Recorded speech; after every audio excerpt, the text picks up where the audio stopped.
Hello everybody, I am Tom and you are watching me play Dispatch. So this is a post-recorded intro just because I split this episode up into two, because all of the extras actually took a bit longer than I expected, and I didn't want to have the episode be like 2.5 hours long, so I've cut it up. I hope you enjoy. Concept art. This is interesting. It would be cool for us to say that the art of Dispatch was some sort of singular vision we all faithfully march towards. Everyone on this project knows that's bullshit.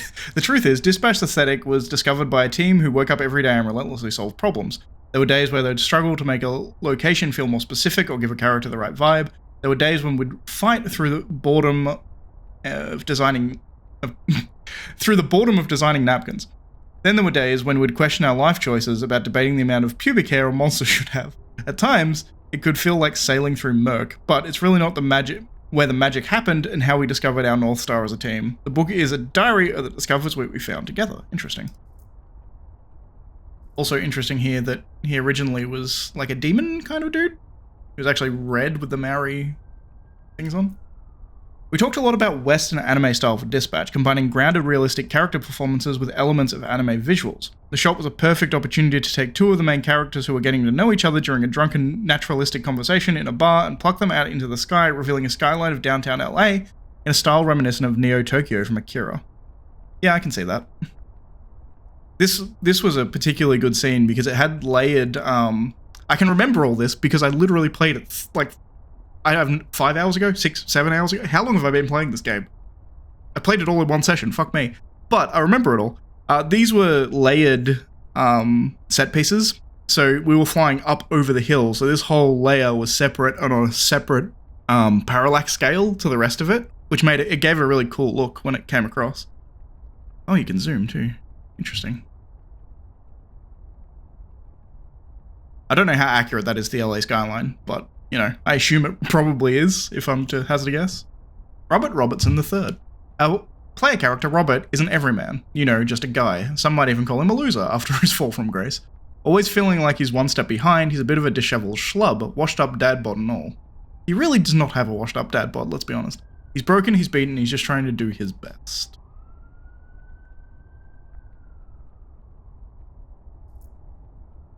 The chunk missing from Robert's ear feels iconic now, but we explored a lot of more prominent and gnarly scar placements early on. Ultimately, we felt these scars were a bit harsh and too blunt in conveying his troubled past.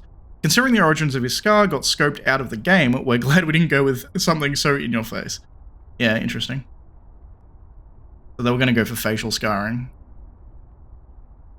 I mean, I feel like it would have worked just as well. But like the missing ear... I was kind of interested about that. If they do future stuff, I assume that they will show it, right? But, like, he was missing the ear when he was a kid with, Trackstar. When he was, like, a kid and Trackstar was, like, babysitting him. He had, like, already had the thing chucked out of his ear, which is interesting. Mecha Man well before the crash. Robert's family heirloom, the Mecha Man's suit. Robert just dreams of carrying on its legacy, but the mecha suit is a scientific and mechanical marvel that goes beyond his capabilities to rebuild after it is destroyed, maybe one day. Yeah. Above, mecha and mecha suit concepts. There's a lot of cool concepts for the mecha suits there. Cute. Beef. It's a fat dog. The one, the only, the rotund. He is rotund. That is definitely one way of putting it. There's not much more to know about Beef. He's a straight shooter. Lets it all hang out. He's Robert's BFF and the BFF of anyone who gives him belly rubs. May we all live in life of beauty and simplicity like our best boy Beef. Robert's apartment. It is like literally like a one bedroom. I would say one bedroom apartment, but he doesn't even have a bedroom. Like he doesn't have a bed. It's just a one room apartment. Robert's humble apartment is designed to look how he's feeling, like shit. Robert has sacrificed a lot to maintain the life of Mecha Man, and his bare studio shows that all of his attention is focused on supporting the mech. Part bachelor pad, part mech lab. It may be lacking in charm, warmth, and basic furnishings, but it's where Robert can focus on what matters most, Beef. That's his apartment building from the outside. Chase, Trackstar. The only time he looks happy is when he's looking at beef. That's funny. Chase is one of our studio favorite characters to write and animate. He's blunt, expressive, cantankerous, and like us all, has a weak spot for beef. A bit of a crank, but you would be too if your midlife crisis hit as hard as Chase's early onset osteoporosis. Understandable. We knew early on that Chase's powers had the unfortunate side effect of rapidly aging him, but we took care to explore how far that aging would have progressed, i.e. how much it tracks our user's power. Moving at light speed is the kind of juicy ability anyone could use and abuse happily. So we came to the conclusion that he'd be grayed, wrinkled, and wobbly. Yeah. Blonde Blazer. Blonde Blazer represents the golden age of supers. She's honorably courageous with a generous spirit and a strong dose of corporate-approved dorkiness. An old soul looking to keep the business of heroism feeling fresh and personal. That is kind of the vibe that I got, so it worked pretty well. Visually, we continually pushed her super persona further and further towards something that felt classic. Clean lines, bold colors, obvious strength and a dash of mystery and flair. Yep. I mean, yeah, she's got the build. You see that second one from the right. Is my mouse here? Yeah, this one. This one looks like Wonder Woman, right? Or Supergirl. Probably a combination of both. They obviously moved away from those colors because of that comparison, I guess. And this here, the tiara type thing, headgear, is more like Wonder Woman, right? White market feet readable, I think is what that says. Which, yeah, cool art piece.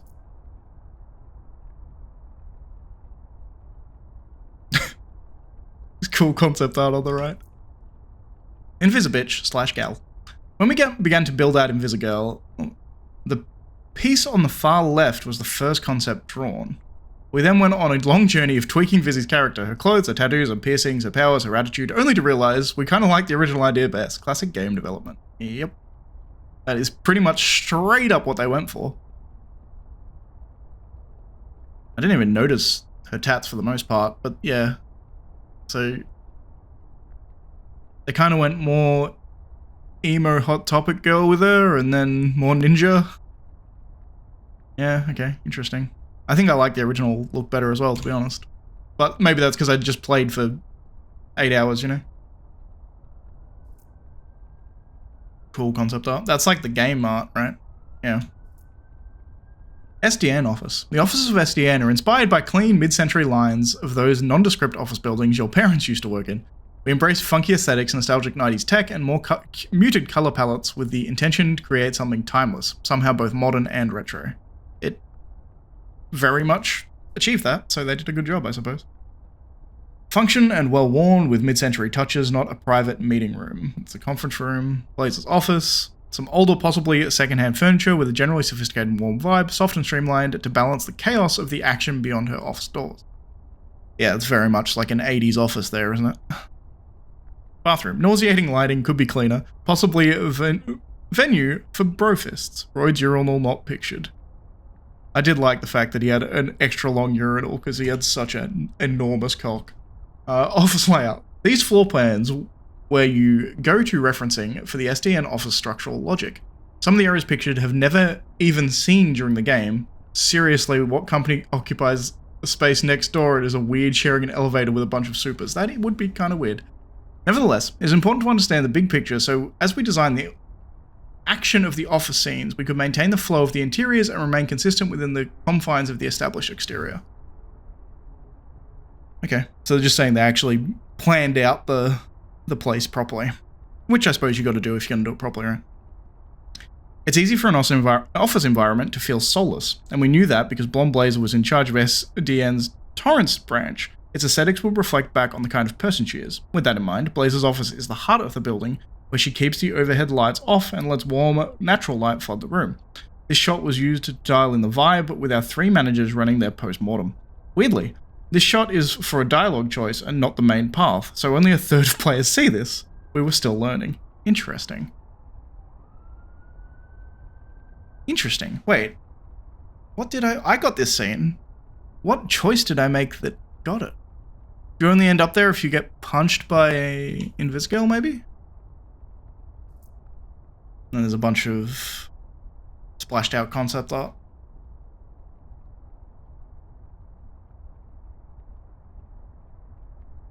I assume this here is if you throw alcohol on Flambe, he runs out on fire. Which ironically is probably nicer for him than losing the tooth, I would say, because he doesn't burn, right? He literally cannot catch fire. Cool. Well, let's go chapter 2. Another 25 pages, nice. Game development is often challenging. It's full of compromises and sacrifices every step of the way, but every time I see this scene, it brings a smile to my face.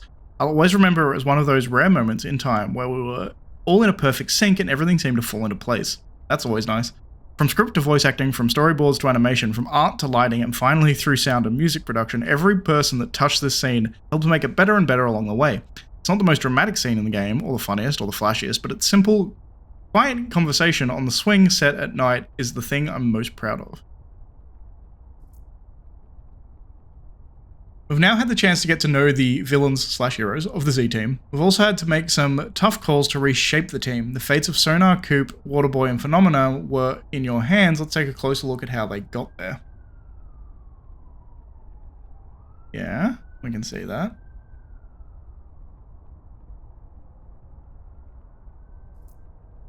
Beast form shadow only, no tongue.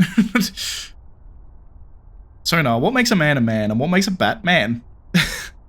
We spent a long time trying to figure out just that. While walking the fine line between fanged aerial mammal and crypto-obsessed tech bro, we landed on our bud Sonar. He started off as a simple joke.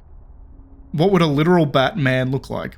But quickly became one of our favourite characters. A lot of time was spent trying to make sure his bat head didn't feel like a sports mascot costume.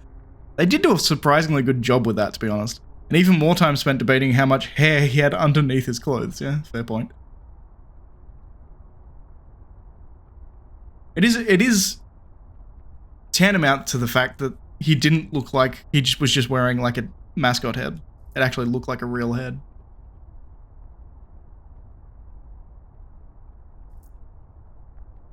Coupe. Etymology, to cut, in French. Sadly, ironic if you did snip her off the Z-Team roster. One of the few aerial heroes and the Phoenix program's only masked hero. Coop is capable, elegant, and mysterious. The concept of her character came very early, but nailing down her final look took until almost the end of pre-production. Yeah, that makes sense. She's one of the more intricate designs, so it makes sense that it would take longer, right? Oh yeah, they went with a bunch of different designs. A lot of the early ones are way more bird-like.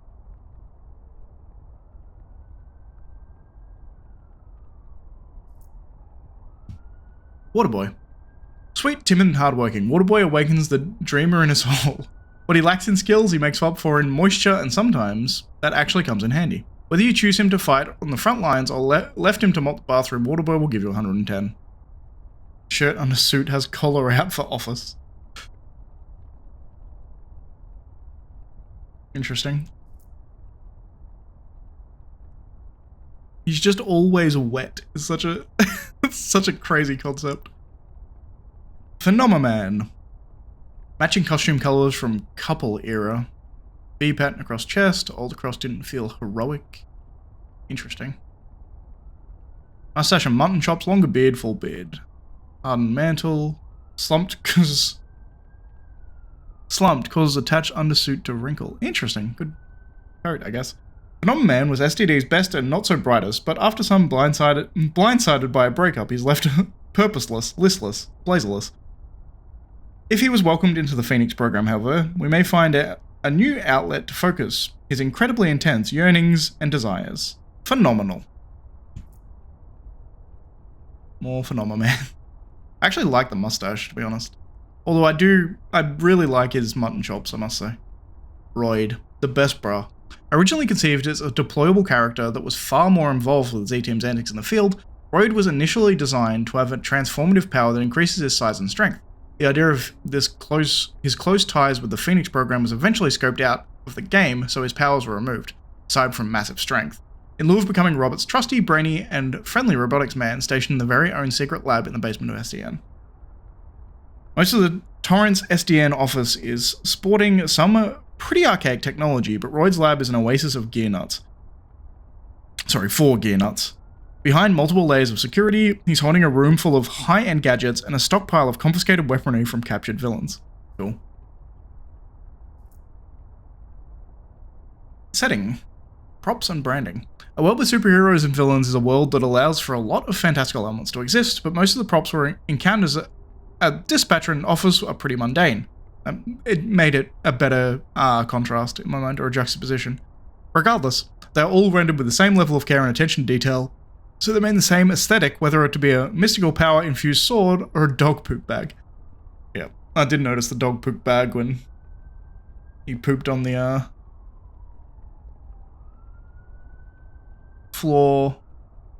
I'm trying to read the note up near the melon, but actually I can zoom, right?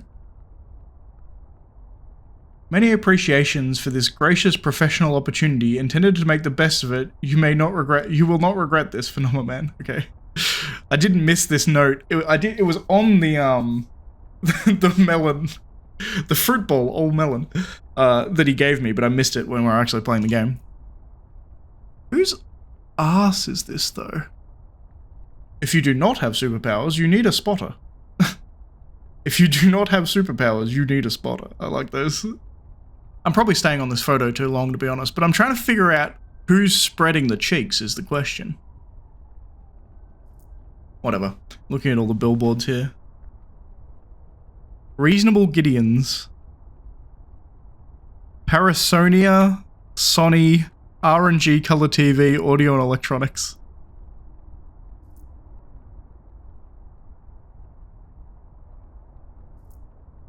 Dispatching. It took several revisions for the dispatching software and main gameplay screens to land on what you see in the game. The goal was to invoke the retro vibes and cathode ray tube monitors to blur time period aesthetics and subtly suggest the SDM may not be quite as full-funded as they'd hoped. But for the sake of the player, your experience, the UI had to be exceptionally user-friendly to reduce the learning curve. Yeah, that makes sense.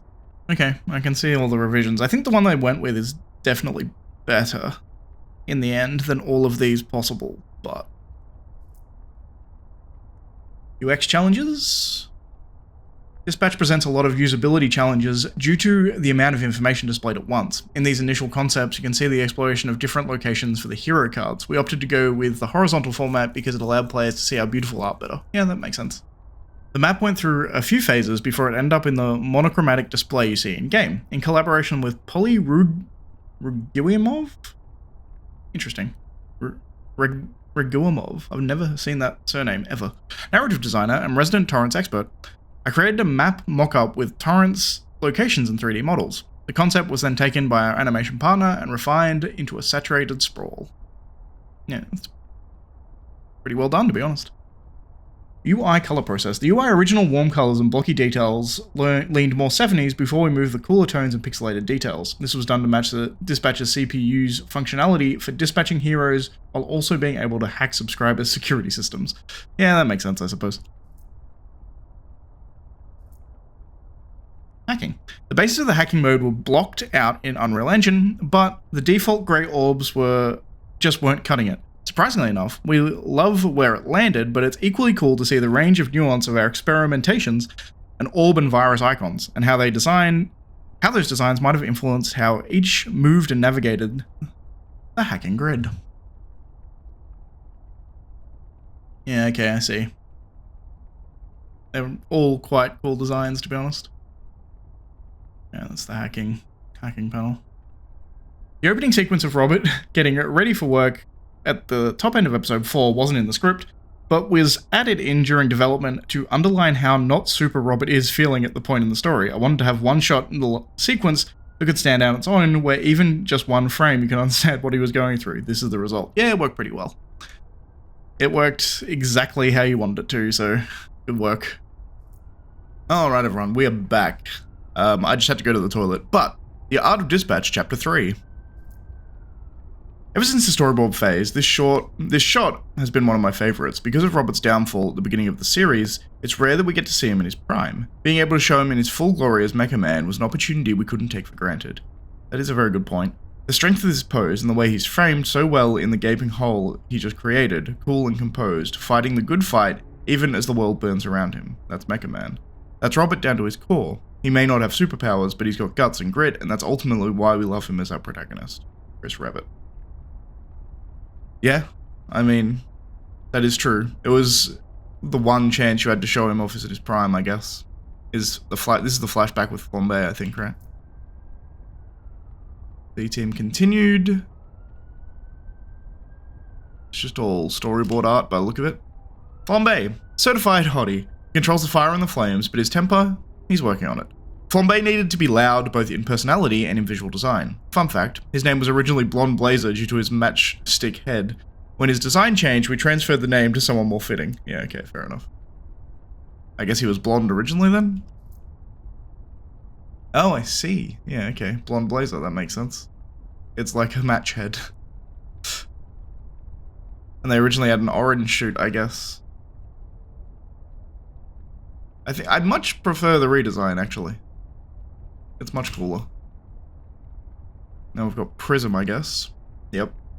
We had in the early idea of a light/laser-based hero, laser-powered hero, but we weren't quite sure the best way to represent her visually, so we went through scientific manipulation of particles phase. Okay, fair enough. Then the supernatural conjuring of the lightning phase. Yeah, okay. And finally landed on Pop Diva putting on a lethal laser show with holographic backup dancers. So obvious. I mean, they're all pretty good design choices, right? Although I feel like you go for the second one, you make yet another black superhero with lightning powers. It's kind of... they're good at doing that. Then Prism art.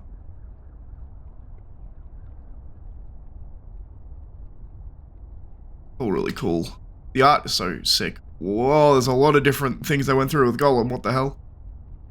When a character is a sentient creature made of dirt and clay, it allows for a lot of design possibilities. In our opinion, too many. Golem was a character we spent a long time iterating on to get just right.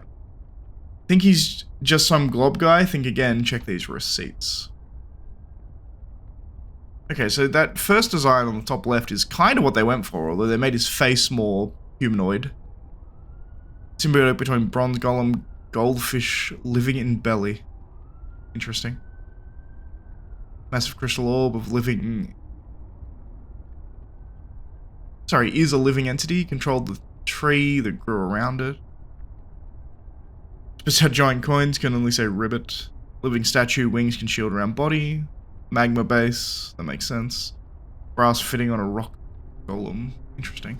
I think there are... like final design, and assuming that this, I don't even know if this is in the order at which they designed them, obviously, like it could be, they've just spliced them together, but I like this design the most. The other ones are really cool, but they don't fit thematically as well, I don't think. This one is like, he's a hero in a city, right? So he's made of clay and mud, but he also has like parts of like buildings incorporated into him. He has rebar sticking out of him in random places. This isn't the final design, obviously. They made his face more humanoid, which I think was probably the correct call. Here you go. It's more of a normal collection of things. I like it, though. Cool scene. Then Malevola. Mistress of Hell and our hearts. The demon lady of your dreams, you may think heals are impractical for running or fighting, but as Malevola would say, only if you're a little bitch. Fair enough. They're pretty substantial heals, to be fair. Which she does not need, because she's pretty fucking huge. I think she's like 7'7" or something, what the thing said. While Malevola's strong build was always part of our vision for her, the weapon she wielded and her personal aesthetic evolved quite a bit throughout development. We tried leaning fantasy, gothic, aquatic, alien, but surprisingly the version we loved the best was more supermodel glam, with a vibe that may remind you of a certain Pepsi commercial back in the early 90s. It does somewhat, I know what they're talking about. Okay. Interesting. These are all cool designs. They're all very cool designs. I like the idea of the goat feet, actually. I think that would have been cooler. Make her slightly less humanoid, but at the same time it makes her more visually interesting. Although then you can't do heels, I guess. Interesting they tried aquatic, though.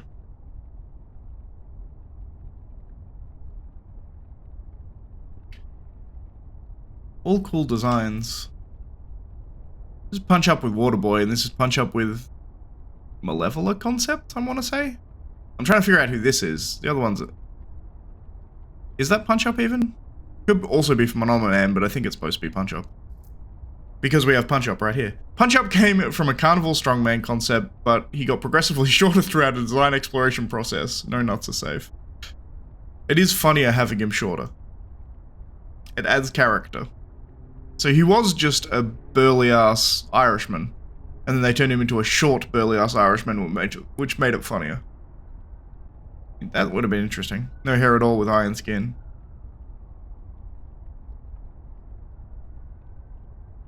Interesting. Again, we have just concept drawing.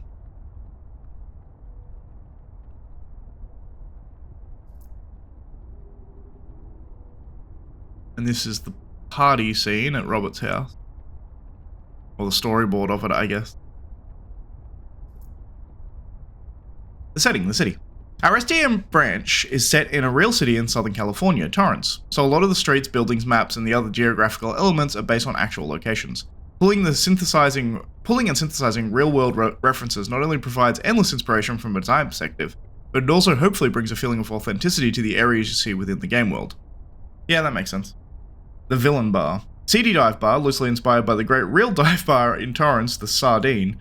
We wanted it to contrast the Crypto Knight Hero Bar from episode 1, which was cleaner and warmer with soft lights and wood tones. Here we've got concrete, tacky murals, supers, costumes that have been stabbed into the wall like trophies, and bathrooms tagged up the wazoo. Somehow, it got even shittier post-brawl. Yeah, that's fair.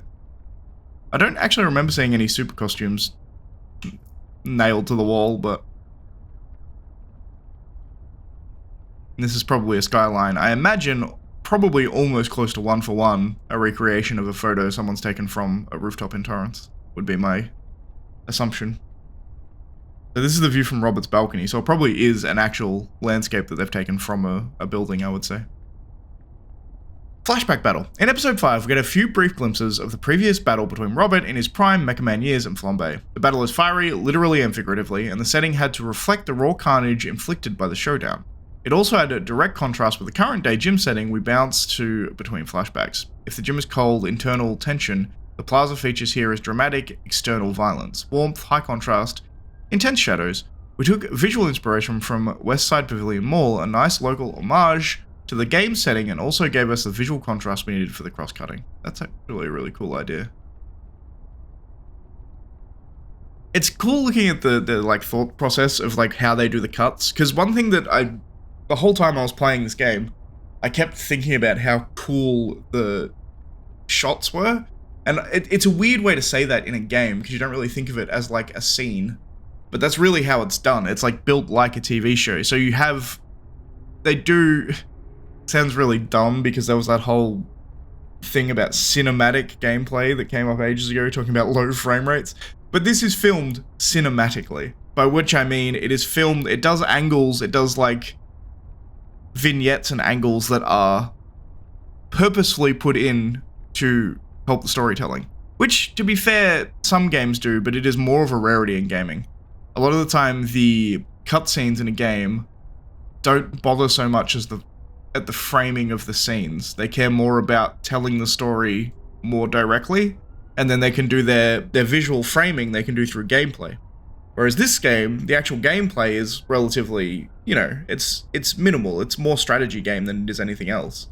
But the storytelling is heightened considerably because of the way that they film the cutscenes. Like, you look forward to the cutscenes in this game more than you look forward to the gameplay. Which I don't know if that's a ringing endorsement or a horrible disparagement, but I loved it, so I can't complain. And then the steel mill. Back in episode 1, Robert faced off against his nemesis Shroud in a battle that took place in an abandoned steel mill. The vibe and some of the layout was based on Kaiser Steel Mill, which was used in killer action films like Terminator 2 and Mission Impossible 3. Okay, yeah, I get the mill from Terminator 2 vibes from that setting.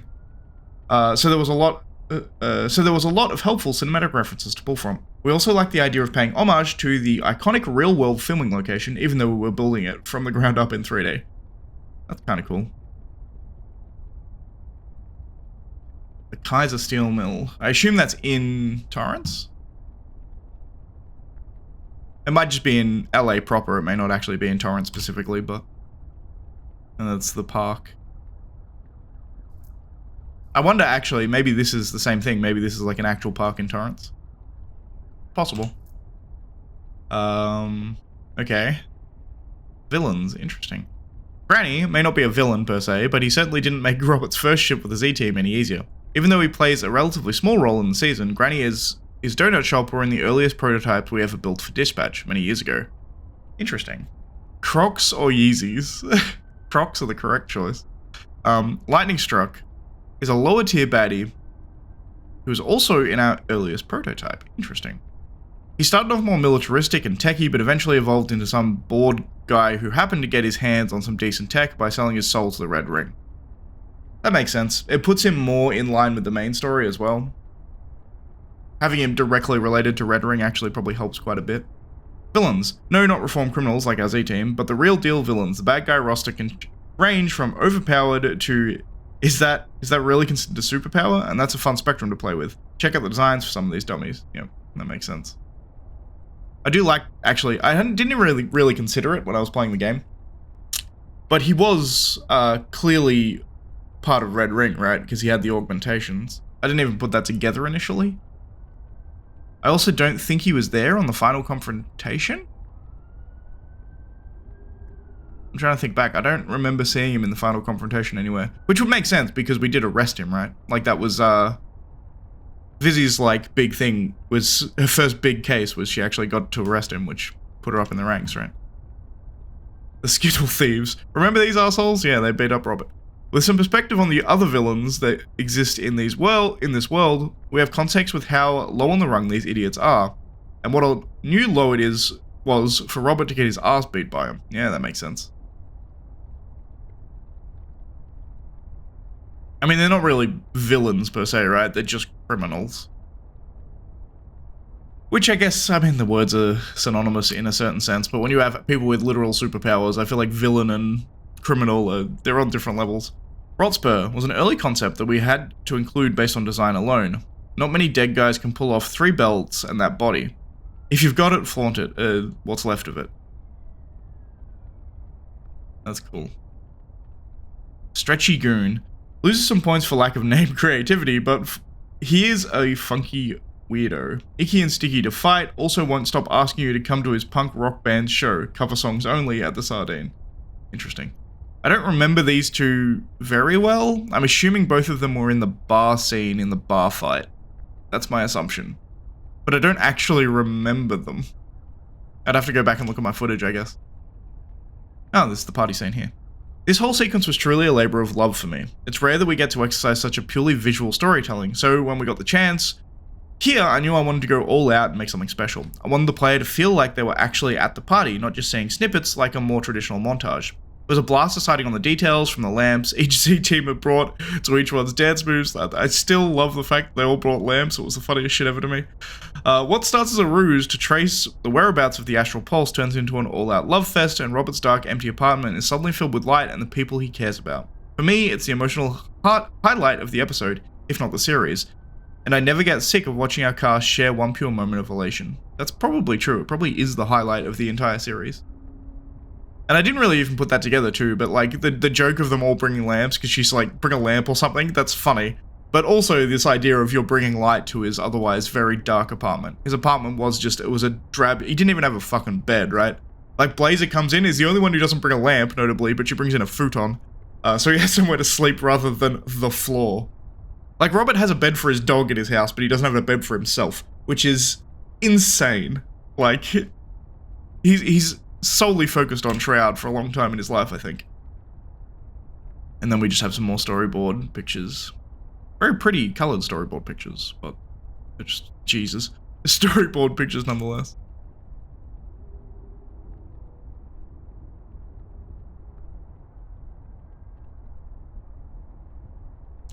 Oh, cool. So chapter 4. Cool design. When I was working on this beat, We had yet to shoot Shroud's earlier scenes in episode 1 or 6, normally in development, so I approached it as his big reveal. I wanted his entrance to feel unsettling, like a nightmare. To build that effect, we established a rhythm where quick flashes of Robert being tortured were surrounded by long cuts of black, providing a safe space. Then, we shattered that safety by having Shroud emerge from the darkness himself, leaving the audience to wonder if he had been there the whole time. The term safe space has been eroded to make me almost want to laugh whenever I read it now, but I mean, it's used in a correct instance here. They did a good job. He was very intimidating. Oh, they went really, like, off the wall with it originally. God damn. The amount of design exploration we did with Shroud could fill its own art book. His look, mech, and powers all required nuance and specificity to properly represent his backstory and convey his ultimate motive. As you can see, we traveled down a few paths before we narrowed it down to what's on screen. I think it was probably better to do what they did. He is a normal man that is augmenting himself with some stuff, but like, his augments are actually kind of small compared to a lot of his followers. The main one he has is his brain, like that thing that he puts in his brain and then replaces with the astral pulse. But that thing there is... I assume that's where his prediction powers come from as well. It was never very specific, but I think his prediction powers come from the fact that he is augmenting his brain to be hyper intelligent. Which is always a cool villain. But I think it's good to have him otherwise be a normal man. I think that really adds to the, I don't know, it just works storytelling-wise better. I like the idea that he is a normal guy, he just wears a mask, and then his mech is his pride and joy that he uses to try and actually win the fight. And I think clearly he was probably a genius beforehand as well, but I think he felt like he didn't have enough intelligence, right? We started by throwing a very wide design net. Is Shroud armored, bio-based, organic, and tentacled, Pharaoh-inspired, non-corporeal, cybernetic, ninja-like, brainy business baddie? Yeah, that's a lot of different design choices, goddamn. Then we landed here. This was the right vibe, but we had to further refine his helmet/mask as a piece of tech that was essentially an understanding Shroud's capabilities and threat. His helmet allows him to calculate probabilities and increase his odds of winning to unbeatable proportions, almost like he can see into the future. Interesting. So it's his mask that actually makes him do that. I assume being powered by the thing in his head though, like the actual implant he's got on the side of his head. Which brought us here, functional attire with an iconic and creepy headpiece paired with a subdermal neural network, both of which ominously glow with immense processing power. Yep. He essentially has an AI strapped into his head. Eli. Oh, I see. Shroud without the mask. Right. Interesting. So they were originally going to be a Mecha Man fan, and then they changed it? When the Shroud mask is off, he's just Eli. Turns out Eli is also a dick. He worked closely with Robert's dad during Mecha Man's golden years, but was unable to buy his vision of heroism during a worthwhile... was unable to buy into the vision of heroism being a worthwhile pursuit. These concepts show off only a small handful of the many revs of exploration we did to find Shrouds behind the mask persona. At one point, we even explored the idea of flashing back to young Eli to see his dynamic with young Robert and Bobby. Interesting. I think I like where they ended up. Much more than like the Exterminator vibe they had going on. That's also... Really, I like how intimidating this is, to be honest. Shroud's mech. In contrast to Mecha Man, Shroud's mech is more alien and asymmetrical in its design, more primal and sharp in its movements. Yep. That makes sense.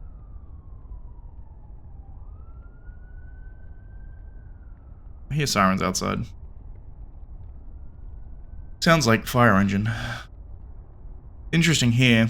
I might have cut a bit out there. I was just staring at these images for a while. But it's like he's built a throne with inside it, which is really cool. The Red Ring. Group fighters are expensive to produce with so many unique characters, but we needed these villains to feel threatening, not like nameless assets. Our solution was to create a kit of body types, the Red Ring augments that could be mixed and matched. That's a smart way of doing it, I suppose. So you have multiple different headgears, multiple different arm gears, and then you can have a range of how augmented someone might be. This saved our animation partners the headache of starting from scratch each time we filled out a scene. We also documented how the abilities of these bad guys and gals would be enhanced by the respective red ring augments. That makes perfect sense. Interesting.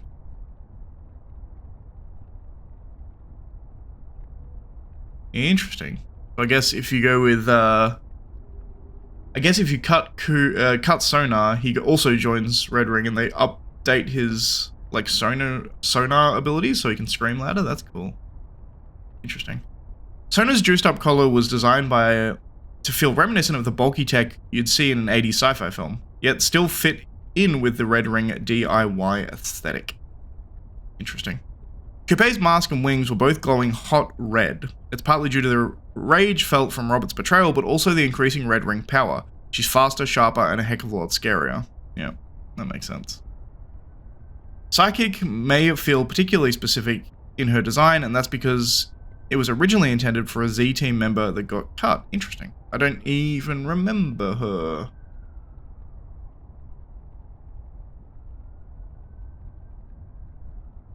Toxic I remember, and Thumbstick I remember because he was relevant in the story, but I don't remember Psychic? Am I crazy? Maybe I'm crazy, but I don't remember her. Toxic, it is fucking 4 in the morning, so maybe that's why, but Toxic is made of toxic sludge and has a real shit attitude to match. When he transforms, his clothes are burnt off from the acid to reveal his cool cucumber. Yeah, fair enough. Thumbstick doesn't get the chance to live up to his rep, but he still had to design him as if he was a menacing dude. Yeah, that makes sense. He gets kind of knocked out while he's taking a piss, so it's not exactly the most flattering, but...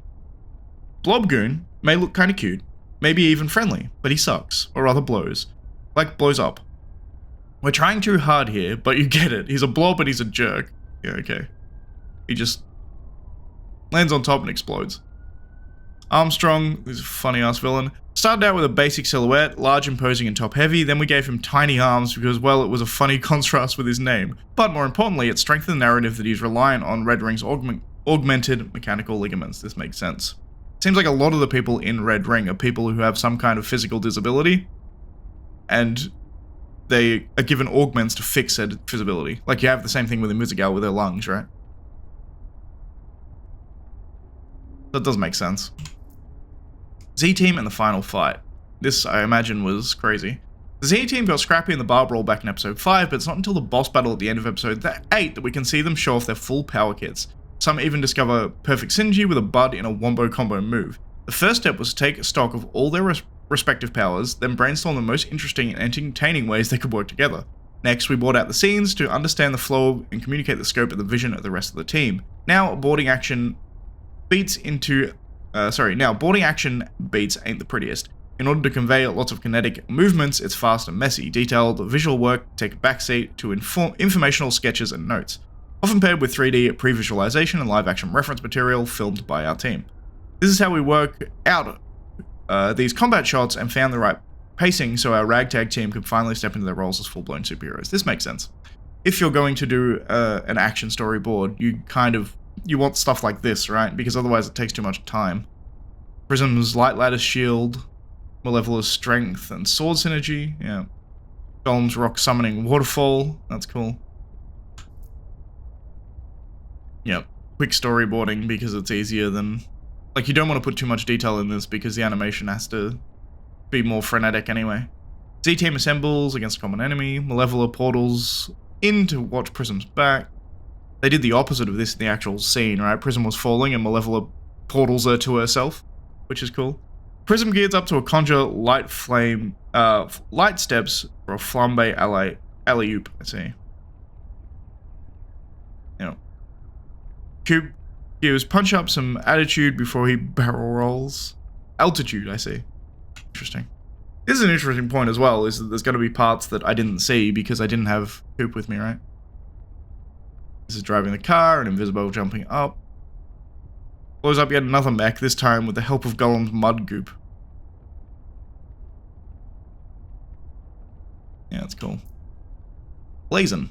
If you don't already know from your choice in episode 4, it may be a shock to learn Blazer isn't a natural blonde. Be cool, it's a sensitive topic. Turns out the best balayage doesn't come from a salon, but an enchanted necklace that brings along some serious superpowers.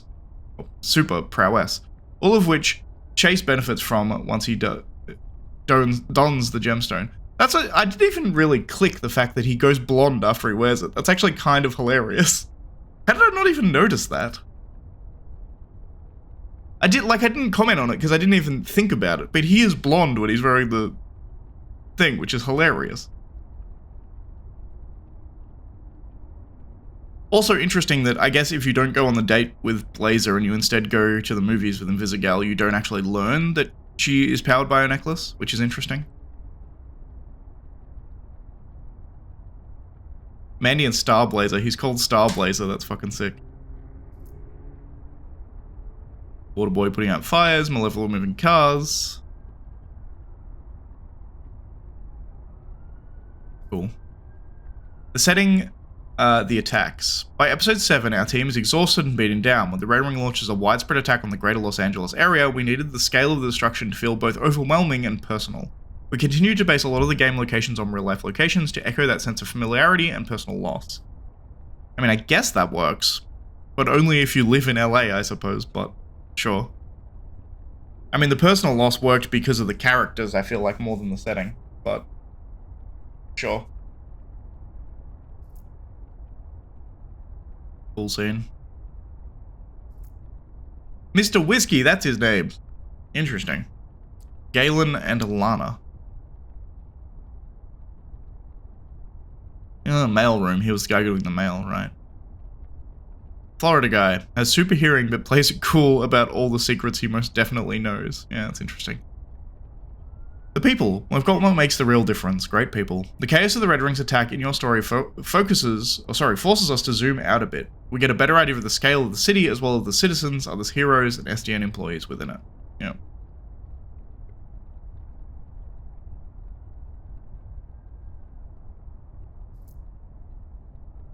These are other generic heroes that are around the place. I suppose that's probably supposed to be Galen. Interesting. Flashback. Episode 7 brings with a flashback to a sweet moment between young Robert and a young Chase, giving us some context to their lifelong friendship. This sequence was sadly scoped down a bit. While the content was hard to lose, all the groundwork helped flesh out the backstories and inform how our characters got to where they are now. Interesting. So this was there was either more flashbacks or a bigger flashback.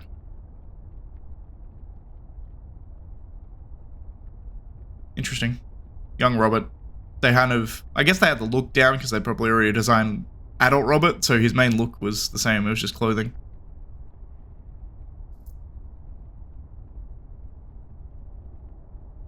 It's Robert with his dad.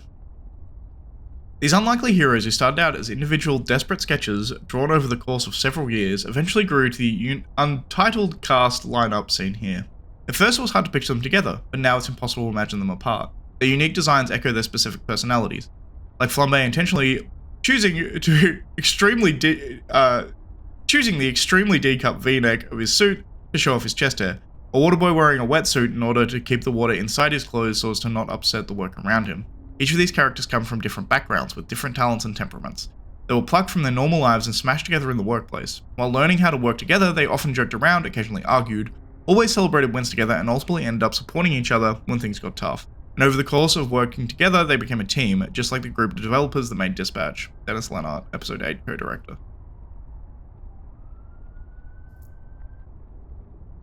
And we've hit epilogue. Well, this is the end. The process of creating this book, of digging up all of these concept pieces and development notes, was a nice reminder of how far we've come.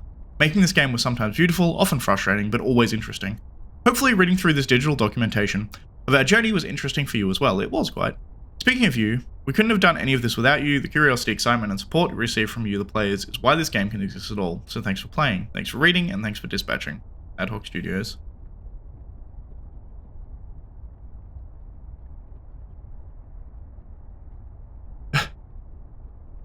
Cool. And then we have, once again, some more detailed colored storyboarding. And we have art credits. Also a really cool photo. Well, photo. A really cool... I'm a fucking idiot. I just realized that the sirens I'm hearing are the game. I was thinking there was people outside. I'm like, what the hell is going on outside? No, it's the game that the sirens are coming from. Yeah, this is a full designed picture. Also, goddamn flambe.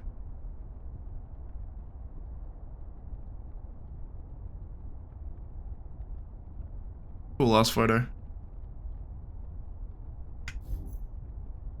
Alright, next we have comic books. We have multiple comic books, 4 editions. Splash and the Last Bender. Okay, it's a water boy with a Mecha Man toy on the front. Okay. Shitloads of toilet paper. That was a dream. Okay, he's a cat man. I like this. Waking up. He lives with his grandmother, I'm assuming, with a bunch of cats. And everything turns to shit. He's got towels everywhere because he makes everything wet. Oh, and his clock is inside a... God, it must suck living as Waterboy, what the hell? He really likes cats, but he can't pet them because they get wet. Poor Waterboy. Makes me feel bad for him. City of Torrance. Madrona Marsh Preserve, I see. I can actually zoom in a bit, I guess. So he fills up the duck pond for them.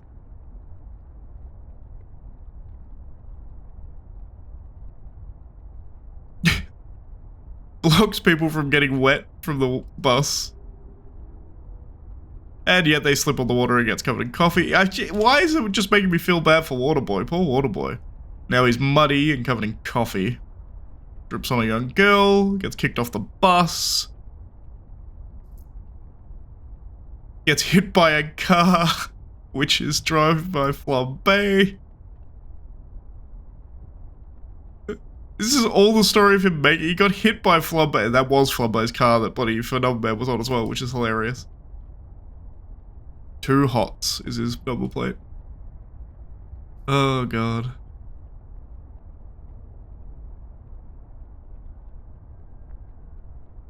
Interesting. This is going over the creator profiles. Narrative designer, artist.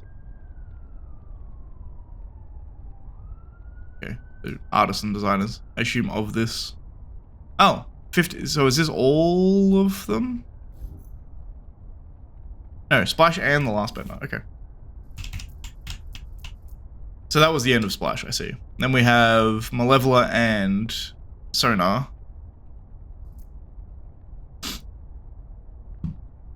I found us a job. Thought you wanted to cool it on doing the crimes. Sonar and Malevola's Last Bender. I do. This gig above board, actually legal employment. So this is signing up for SDN. The Phoenix program at SDN. I signed us up. Lame. SDN, your new era starts here. Former villains welcome. Look, I got 1,200 shares of Diatropics that I've got to offload. Ooh. Oh, she pulled it out. Tomorrow we're turning our lives around once and for all, which means that tonight we're gonna get absolutely fucked up. That's all you had to say. Tits, tails, and tentacles. That's a crazy name for a bar. She has a bat tattoo, okay. Wait, I have a transaction to complete. Boners and credit cards are a bad mix, mate. That is true. It's very true, but why take him to a titty bar if you don't want him to pay for lap dances?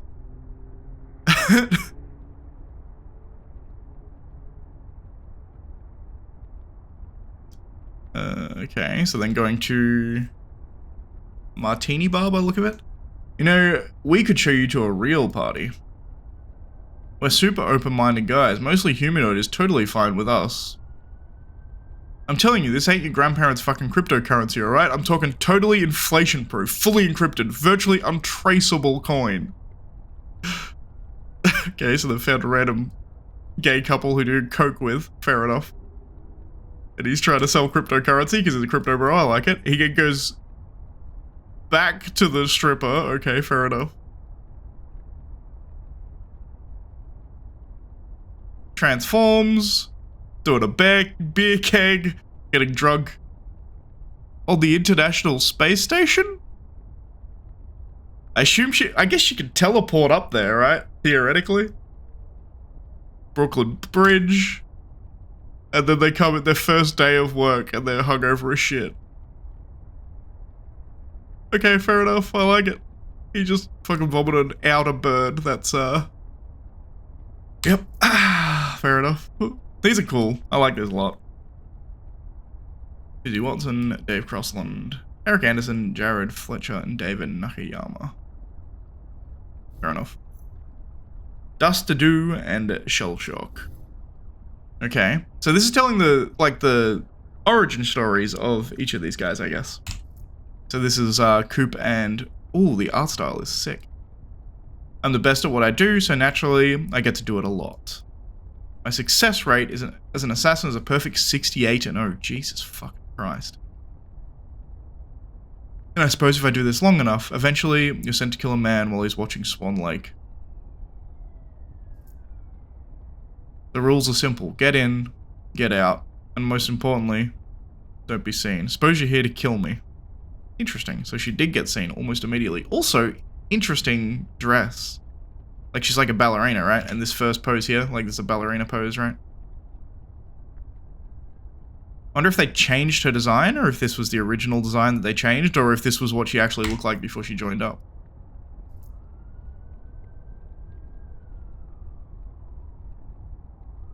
It's just what was on, the ballet, I mean. Ordinarily it'd be dead by now, but was gonna change it, but couldn't find the clicker. This is my favorite part. Just a weird coincidence. Coincidence? Or maybe it's fate. You dress like you are. You weren't meant to be here. Fate? I mean, I guess she is dressed as a ballerina and shows up and he's watching Swan Lake. Either way, fair warning. I'm a bit tougher than I look. Yeah, she snapped off her fucking knife. Jesus. So so they just beat the fuck out of each other. What the hell? They literally just beat the fuck out of each other, and then they started, that's not healthy. And she's into it.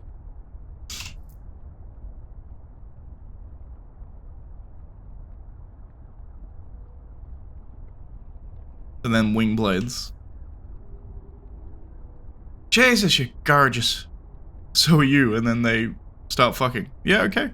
68-1, still pretty good. Yeah, fair enough, I guess.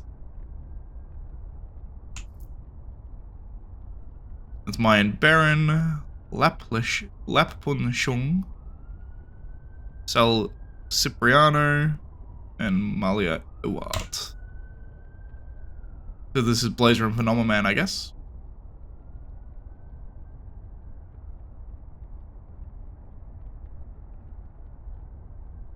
Oh, this was their breakup.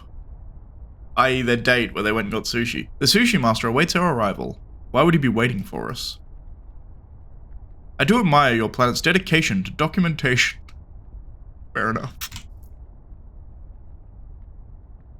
Why is it empty? We are extra special guests. He has asked us to taste from his new menu and offer our endorsement.